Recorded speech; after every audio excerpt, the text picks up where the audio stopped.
Assalamualaikum warahmatullahi wabarakatuh. Ketemu lagi dengan saya dalam materi seminar perpajakan. Yang akan kita bahas adalah aspek pajak merger dan akuisisi di pertemuan 7 ini. Baik teman-teman, saya akan mengingatkan kembali kepada teman-teman semua yang khususnya yang diajar sama saya, tolong ketika membuka video ini harus diperhatikan, karena biasanya saya suka menyebutkan bahan diskusi terkait dengan yang akan kita bahas ini. Jangan seperti sebelum-sebelumnya dari 1 sampai 6 jarang sekali yang membahas terkait dengan yang saya jelaskan di materi yang saya bahas di materi video ini. Kadang-kadang teman-teman membahasnya malah membahas yang lain, bukan membahas isi dari materi yang ada di video. Baik teman-teman, terkait dengan aspek perpajakan pajak merger dan akuisisi ini, kita akan membahas beberapa poin saja. Yang pertama adalah poin di mana kita akan membahas bagaimana aspek pajak merger itu. Yang pertama adalah pajak penghasilan atas revaluasi.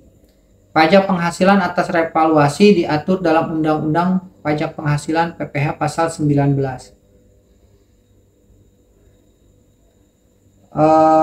Yang berikutnya adalah pajak penghasilan atas pengalihan aktiva tanah dan atau bangunan, di mana diatur dalam Peraturan Pemerintah Nomor 34 Tahun 2016.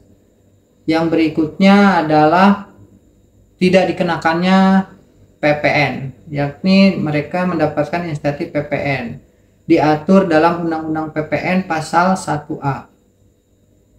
Yang berikutnya adalah terkait dengan dikenakannya tarif BPHTB atas pengalihan hak milik, di mana di sini ada BPHTB itu adalah sebagai pajak atas perolehan hak atas tanah dan bangunan. Nah, di sini pun kita akan bahas terkait dengan aspek perpajakan dan insentifnya. Yang pertama adalah pengalihan aktiva atau BKP dalam rangka merger tidak terutang PPN, seperti tadi telah dijelaskan.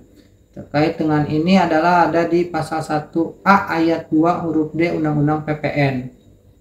Yang kedua adalah faktur pajak masukan perusahaan sebelum merger tetap dapat dikreditkan. Ini ada di Undang-Undang PPN pasal 9 ayat 14. Yang ketiga adanya kelonggaran waktu pengkreditan faktur pajak masukan. Hal ini diatur dalam pasal 63 Peraturan Kementerian Keuangan Nomor PMK 18 PMK 03 tahun 2020 tentang pelaksanaan Undang-Undang Nomor 11 tahun 2020 terkait dengan cipta kerja. Yang keempat adalah dokumen lain yang dipersamakan dengan faktur pajak yang tetap dapat bisa dikreditkan. Ini tercantum dalam Peraturan Dirjen Pajak Nomor Per 16 PJ 2021. Apa itu dokumen lain yang dipersamakan dengan faktur pajak? Contohnya PIB. Silahkan teman-teman diskusikan apa itu PIB, apa itu dokumen lain yang dipersamakan dengan faktur pajak. Silahkan diskusikan dan berikan simulasinya seperti apa PIB tersebut. Yang berikutnya kita akan membahas tentang beberapa case atau kasus terkait dengan insentif PPh dan BPHTB atas aksi korporasi atau merger dan akuisisi. Di sini bagaimana insentif menurut pasal 4 ayat 1 huruf D angka 3 dan berikan contohnya. Yang berikutnya adalah jelaskan bagaimana insentif menurut pasal 10 Undang-Undang PPh dan berikan contohnya. Yang ketiga adalah terkait dengan Per 11 PJ 2022 yang menggantikan PMK 52 2017, PMK 56 2021 dan PMK Per 03 PJ 2021. Yang berikutnya adalah tarif-tarif BPHTB. Berikut contoh dan simulasi perhitungannya.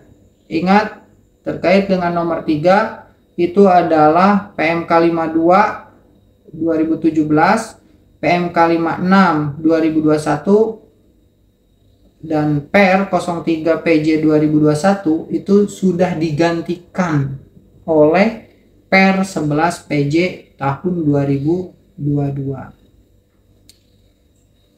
Baik, demikian presentasi singkat dari saya, materi singkat dari saya agar bisa dipahami oleh teman-teman semua dan bisa dijelaskan di LMS.